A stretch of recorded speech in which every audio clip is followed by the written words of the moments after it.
Looking to play the Necromancer? Well, the Necromancer is one of the most versatile and beginner-friendly professions you can choose in Guild Wars 2. The Necromancer specializes in death magic, blood magic, curses, and other dark forms of magic. Necromancers can summon minions, inflict conditions on their enemies, and drain life force to heal themselves and even support their allies. They are a versatile profession and can be played in many different ways. You can inflict conditions that cause damage over time effects and watch your enemies weaken over time. But you can also summon minions and let them do the heavy lifting for you. Additionally, you can use blood magic to support both yourself and your allies. Convinced already? Go ahead and give the Necromancer a try. It's me, Kyo, and let's delve a little bit deeper into what the Necromancer has to offer. Let's delve into the unique Necromancer mechanic first. Necromancers possess a distinctive mechanic known as Life Force. Life Force is generated by attacking enemies and using specific skills. Necromancers can utilize Life Force to enhance their Death Shroud. You can see the amount of Life Force you've accumulated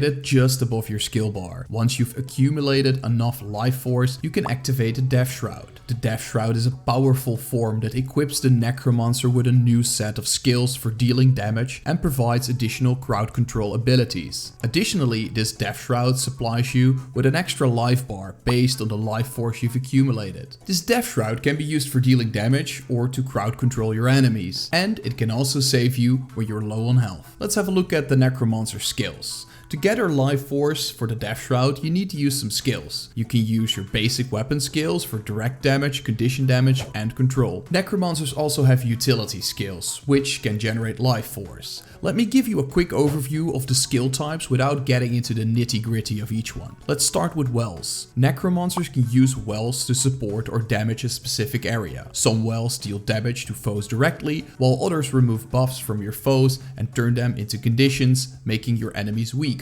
And of course, the Necromancer can summon minions to deal damage and protect you. You can call forth a Shadow Fiend that helps you in combat. When summoned, you can activate its skill to teleport to your target, blinding and chilling your foe. Blinding stops their next attack and chilling slows your foe down. You can also summon a Bone Fiend that can attack from a distance. When you use its skill again, the Bone Fiend can cripple or slow your foe down. So minions are a great choice if you want to keep your enemies at a distance. Next up are Signets. Signets come with passive effects that boost your condition damage or the life force you generate. Plus, you can activate them for an immediate effect. For instance, you can take the Signet of Spite. It enhances your damage passively, which is pretty awesome, but you can also activate it to hit your foes with a bunch of conditions. There are also spectral skills. Spectral skills are more defensive abilities and can help you generate more life force. Spectral armor, for example, briefly reduces the damage you take. If you get hit while the spectral armor is active, it grants you some life force. Spectral walk operates in a similar way to spectral armor,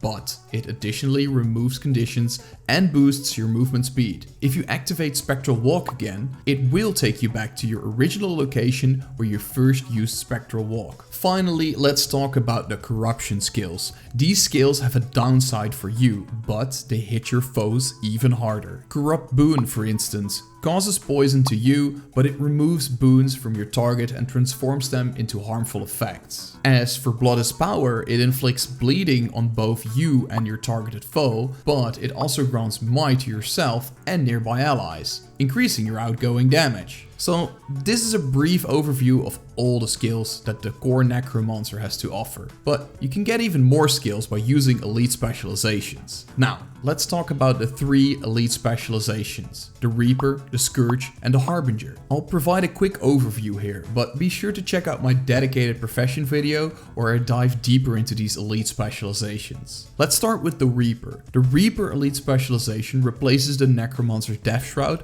with the Reaper Shroud. This new form empowers the Reaper to inflict more direct damage on nearby targets and gives them the ability to stun their enemies. The Reaper also gains access to the Greatsword and unlocks Shouts. Shouts are instant skills that deliver immediate effects to enemies or enable the Reaper to summon minions on the spot. Now, moving on to the Scourge. The Scourge replaces the Necromancer's Death Shroud with Sand Shades. These shades can be placed at a specific location. They inflict conditions on nearby enemies, and when using the Proper skills provide your allies with a protective barrier. This barrier can shield your allies from harm. The Scourge also gains access to a torch and obtains punishment skills. Punishment skills not only support your allies by granting them boons and barrier, but also enhance the Scourge's mobility, allowing them to swiftly reposition themselves. And lastly, let's talk about the Harbinger. The Harbinger replaces the Necromancer's Death Shroud with the Harbinger Shroud. The Harbinger Shroud equips the Necromancer with strong offensive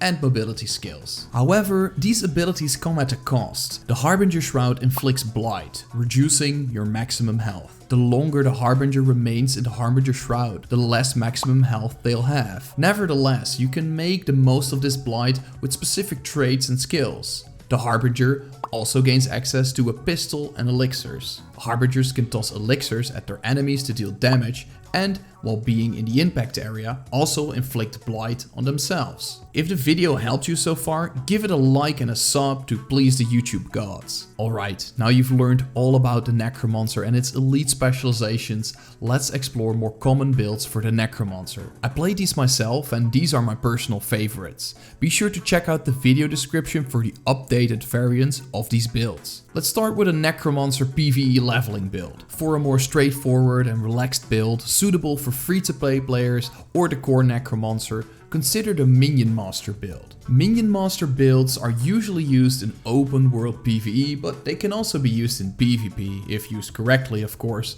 This build is low in intensity and doesn't offer the highest damage output, but it's perfect if you want to progress through the story, level up your character, or engage in open world activities while enjoying a podcast or something similar. In this build, make use of the scepter and a dagger as your primary weapon set, and keep a staff as your secondary weapon set. Ensure that before you initiate combat, you summon all your minions. Avoid sacrificing your minions for dealing damage or healing, unless it's necessary. If you're looking for a substantial burst of damage, consider using the Lich Form Elite skill. When you activate the Lich Form, you gain access to direct damage skills and additional minion skills. It's advisable to use this when facing a large group of enemies or a tough foe, given the lengthy cooldown of the Lich Form. Now let's delve into some builds that require Elite Specializations and an expansion. If you're into PvP, consider playing the Condition Reaper build. This build provides the Necromancer with a significant amount of control over the battlefield, while inflicting damage over time effects on your enemies. The Condition Reaper wields a staff as their primary weapon set, and a scepter and a dagger as their secondary weapon set. Using the skills on these weapons inflicts bleeding on your enemies, causing damage over time. It also inflicts chill, vulnerability, and blind effects, which slow down your enemies, increase the damage they take, and prevent them from attacking. Always remember to use your shouts and wells to keep control over the battlefield by slowing your enemies and preventing them from attacking. It's essential to position yourself away from the center of the battle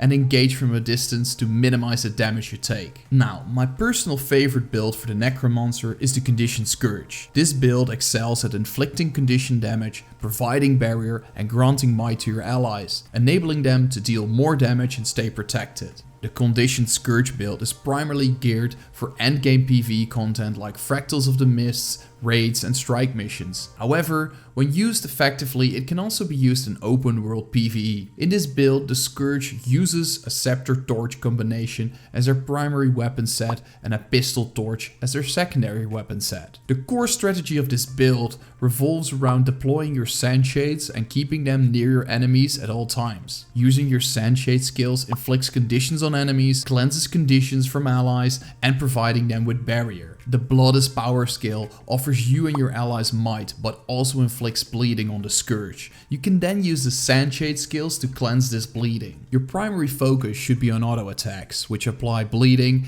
and the final attack, your auto attack chain, delivers the most damage. Combine this with Grasping Death for more bleeding and Devouring Darkness for additional life force and torment to maximize your damage. Alright, let's have a look at our final build. Thinking of giving world versus world a shot? You might want to try out this Harbinger build. This build is designed to deal substantial condition damage to your enemies while also providing a good amount of crowd control. This makes it an excellent choice for roaming and for one-on-one encounters with other players. As your main weapon set, this build uses a pistol warhorn combination. For your secondary weapon set, the build uses a dagger torch combination. These skills come packed with stun, daze and other crowd control abilities. By using these skills in the right order, you can effectively shut down an enemy and apply conditions to them. One effective combo is to use torch skill 5, then swap to your other weapon set and use pistol skill 3 and warhorn skill 4 to stun an enemy for about 4 seconds. Be sure to apply condition skills in between the stuns to lower your target's health. Alright, let me give you some general gameplay tips for playing as a Necromancer.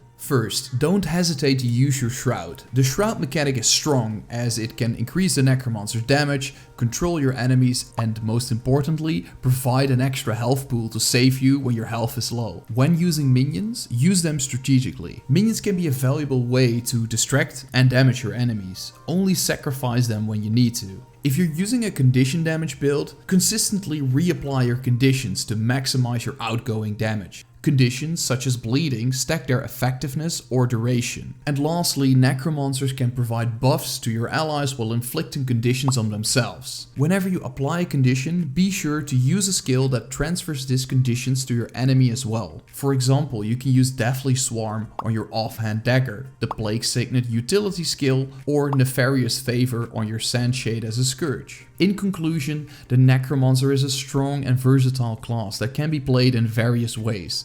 If you're looking for a class that can deal damage, apply conditions and summon minions, then the Necromancer is the choice for you. Was the video helpful? Make sure to share it with your guildies. And for now, thanks for watching and I'll see you in the next one. Peace!